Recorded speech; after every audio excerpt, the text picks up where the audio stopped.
शुक्रिया सभापति महोदय, बहुत बहुत धन्यवाद। आज का दिन बेहद महत्वपूर्ण है और इस महत्वपूर्ण दिन के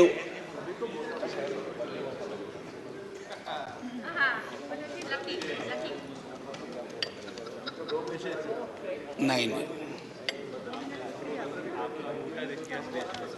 शुक्रिया मैडम मेरी शुभकामनाएं स्वीकार करें। मैं यहां से बोल रहा हूं, इधर मैं यहां से बोल रहा हूं। शुक्रिया, बहुत अच्छा अवसर है कि आप यहां आई हैं। कितनी खुशी हो रही है बता नहीं सकता। आज सुबह माननीय सभापति महोदय ने कहा था कि ह्यूमर वगैरह हमारी जिंदगी से चला गया, तो मुझे स्मरण है ये किताब, मैं एक ही किताब लेके आया हूं, ऐसी 5 किताबें हैं कॉन्स्टिट्यूएंट असेंबली डिबेट्स की। तो इसमें सर ऐसी 5 किताबें हैं कॉन्स्टिट्यूएंट असेंबली डिबेट्स। सो माननीय उपसभापति जी, एक मिनट प्लीज। माननीय उपसभापति जी, 75 कैसे बनाया जा रहा है मेरी समझ में नहीं आ रहा है, क्योंकि अगर हम कॉन्स्टिट्यूएंट असेंबली से 75 जोड़े तो 2021 में पूरा होता है, अगर आजादी से जोड़े तो 2022 में पूरा होता है, और अगर पहली लोकसभा से जोड़े तो वो 2027 में पूरा होता है। तो ये 75 की गणना कहां हुई, किस ज्योतिषी ने की, मुझे नहीं पता। मेरे हिसाब से 75 नहीं है, लेकिन 75 वाली फील में अपनी बात रखूंगा। हां, तो माननीय उपसभापति जी, हुआ यूं कि सरोजिनी नायडू जी को बुलाया गया बोलने के लिए संभवतः 11 दिसंबर 1946 को। कम लोगों को यहां पता होगा कि सरोजिनी नायडू जी बिहार से चुनकर संविधान सभा में आई थी। तो उनको चेयरमैन साहब ने कहा कि अब बुलबुले हिंद, नाइटिंगेल ऑफ इंडिया आएंगी, लेकिन कविता में अपनी बात कहेंगी, प्रोज में नहीं कहेंगी। उन्हें थोड़ा बुरा लगा, मजाक में ही सही। उन्होंने कहा कि आपका अब ये व्यवहार, आपका ये कहना अनकॉन्स्टिट्यूशनल है। तो उन्होंने कहा नहीं, फिर भी सुनाना होगा। तो उन्होंने एक चीज सुनाई जो मैं पेशे नजर कर रहा हूं माननीय सभापति जी को। सुबह बड़ी बेसब्री से वो कह रहे थे कि ह्यूमर चला गया, तो उन्होंने सुनाया कि बुलबुल को गुल मुबारक, गुल को चमन मुबारक, रंगीन तबीयतों को रंगे सुखन मुबारक।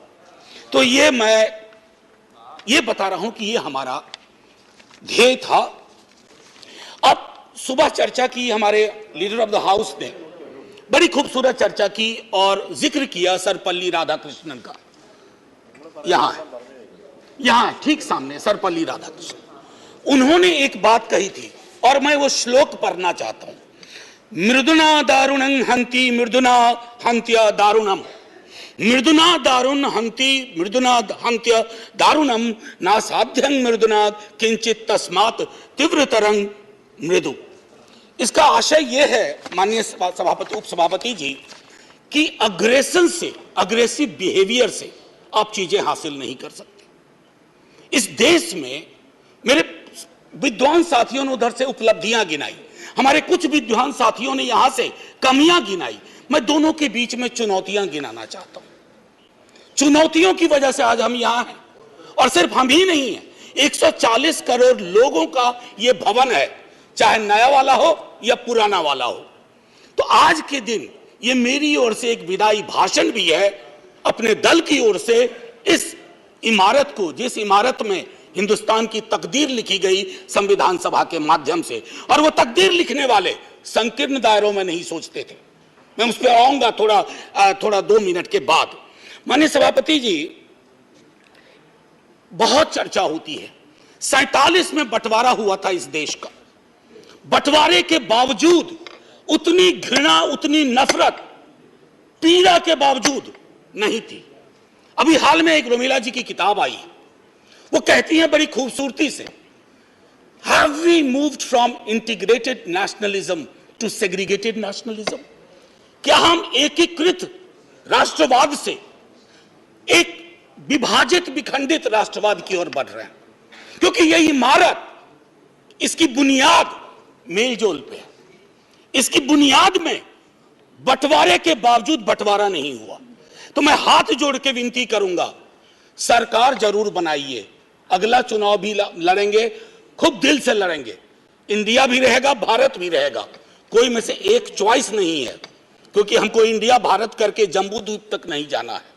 मैं सिर्फ इतना कहूंगा कि वो जो मेलजोल की सीमेंट है उसका खात्मा हो रहा है, उसको बचाइए। माननीय सभापति जी, मैं दो व्यक्तियों के मध्य में अपनी कुछ बात रखना चाहता हूं। संविधान सभा में ऑब्जेक्टिव रेजोल्यूशन जवाहरलाल जी लेके आए और संविधान सभा में जब ड्राफ्ट सबमिट हुआ तो बी.आर. अंबेडकर ने वो ड्राफ्ट सबमिट किया। तो मैं सिर्फ कहता हूं, ऑब्जेक्टिव रेजोल्यूशन में बहुत सारी बातें थी, ये प्रस्तावना के बारे में, सॉवरेन डेमोक्रेटिक रिपब्लिक के बारे में काफी कुछ बोल चुके हैं, सॉवरेनिटी गिरवी ना चली जाए, मौलिक अधिकारों के बारे में। हमें आपके पीछे एक तराजू है, वो तराजू हमें लगाना होगा कि मौलिक अधिकार में कहां पहुंचे, सॉवरेनिटी में कहां पहुंचे, डेमोक्रेटिक रिपब्लिक के मसले पे कहां पहुंचे। High flying words don't cover up our failures, let's not look for that. और एक मसला आया, उन्होंने एक जिक्र किया ओथ ऑफ टेनिस कोर्ट। माननीय सभापति जी, फ्रेंच रेवोल्यूशन के बाद जब बड़ी शिद्दत से लोग काम में लग गए अधिकारों पर बात करने के लिए, तो राजा को शुरू में परेशानी नहीं हुई, लेकिन राजा को लगा कि कुछ ऐसा कर रहे हैं जिससे खुराफात की बू आ रही है। उसने क्या किया, दरवाजे बंद करवा दिए। जिस हॉल में वो लोग बैठते थे वो चले गए दूसरे दरवाजे रूम में, उसको भी बंद करवा दिया। तो वो चले गए टेनिस कोर्ट में, सारी कार्रवाई पूरी की, उसको कहा oath of tennis court. Oath of tennis court का जिक्र जवाहरलाल जी ने इसलिए किया था कि हमारे अंदर वो जज्बा हो, इमारत बनाने बिगाड़ने से इबारतें नहीं बदलनी चाहिए। हमारा जज्बा वही होना चाहिए जो ओथ ऑफ टेनिस कोर्ट में जवाहरलाल जी, हमारे फर्स्ट प्राइम मिनिस्टर, ने कहा। अब आते हैं कि बाबा साहब भीमराव अंबेडकर जी ने क्या कहा। माननीय सभापति जी, आप जिस इलाके से आती हैं, मैं जिस इलाके से आता हूं, वहां ये बातें बड़ी प्रबल है। आजादी का मूल्यांकन होगा तो इस आधार पर होगा कि राजनीतिक आजादी, सामाजिक आर्थिक आजादी में कितनी तब्दील हुई, अगर नहीं हुई तो क्यों नहीं हुई। उन्होंने कहा था कि एक दिन एक ज्वालामुखी बन जाएगा, और मैं उस ज्वालामुखी को बनते देख रहा हूं। वो इसलिए बनते देख रहा हूं कि जब मैं देखता हूं कि बिहार के जातिगत सर्वेक्षण पे देश के सॉलिसिटर जनरल कोर्ट में खड़े हो जाते हैं, तो मैं देखता हूं ब्लॉक करने की कोशिश हो रही है। यह एस्पिरेशनल वर्ग है, पिछड़ों की बड़ी आबादी, उसके एस्पिरेशन को आप सोशल डेमोक्रेसी के नजरिए से देखिए। जो बाबा साहब कह गए थे 31 में आखिरी हुई, उसके बाद पाकिस्तान बांग्लादेश बना। क्या इस देश को, यहां की सरकारों को, राज्यों की सरकार को वैज्ञानिक आंकड़े नहीं चाहिए? क्या आप आंकड़े आसमान से गिराएंगे? मैं समझता हूं आज के दिन यह भी हमें सुनिश्चित करना होगा कि हम इन आंकड़ों को लाएं, उसके आधार पर अपनी नीतियां तय करें। एक माननीय सभापति जी, अंबेडकर साहब दो और चीज कह के गए, प्रिवेंटिंग टिरनी ऑफ मेजॉरिटी। मैं बार बार इस सदन में कह चुका हूं कि मेजॉरिटी बेहद आवश्यक चीज है, मेजॉरिटी के बिना सरकार नहीं चलती है, लेकिन मेजॉरिटी और मेजॉरिटेरियनिज्म में फर्क है। यह फर्क अगर हमारी सरकार भूल जाती है तो बहुत बड़ी पीड़ा होती है।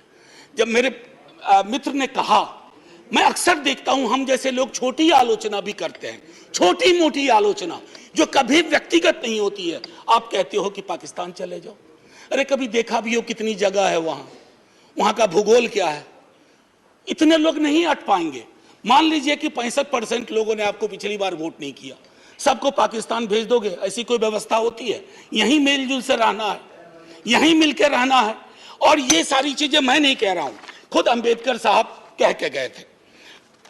मैडम, आपकी तरफ से मैं एक और चीज, एक दो छोटी चीज कह करके, इस देश की एक बड़ी आबादी, सभापति महोदया, मैं आपका सभापति महोदया अभी बिल मत 2 मिनट लूंगा, ज्यादा नहीं, आज पहली बार हैं, इतने नजरिए इनाद कर दीजिए। मैं सिर्फ इतना कहना चाहूंगा कि बेरोजगारी को लेकर के हमारा दृष्टिकोण साफ होना चाहिए। सरकार में आप हो, हम हो, बेरोजगारी हम सबकी पॉलिटिक्स खत्म कर देगा। राइट टू एम्प्लॉयमेंट के लिए हम क्या सोच रहे हैं, और इस देश की एक बड़ी आबादी से देशभक्ति का जो प्रमाण पत्र हम मांगते हैं ना मैडम, वो कहीं चलेगा नहीं। मैं आखिरी चीज कह करके एक सुनाना चाहता था। मैं इसलिए कहता हूं, वो एक घर में 5 सदस्य हैं, उसमें हर पांचवा सदस्य उस आबादी का है। अगर उस घर में उस पांचवें सदस्य को आप एलिनेट करेंगे, दूर करेंगे, घर कभी महफूज नहीं रह सकता। और आखिरी में मैं साहिर को जाता हूं और वहीं खत्म कर दूंगा, आपको घंटी बजाने की जरूरत नहीं पड़ती। आओ कि आज गौर करें इस सवाल पर, देखे थे हमने वो हंसी ख्वाब क्या हुए। दौलत बढ़ी तो मुल्क में अफलास क्यों बढ़ा, खुशहाली आवाम के असबाब क्या हुए। जो अपने साथ साथ चले कुएदार तक, वो दोस्त वो रफीक वो अहबाब क्या हुए। क्या मोल लग रहा है शहीदों के खून का, क्या मोल लग रहा है शहीदों के खून का। मरते थे जिन पे हम, वो सजाए याब क्या हुए। बेकस बरहनगी को कफन तक नहीं नसीब, वो बादा आए अतलसों के मुखाब क्या हुए।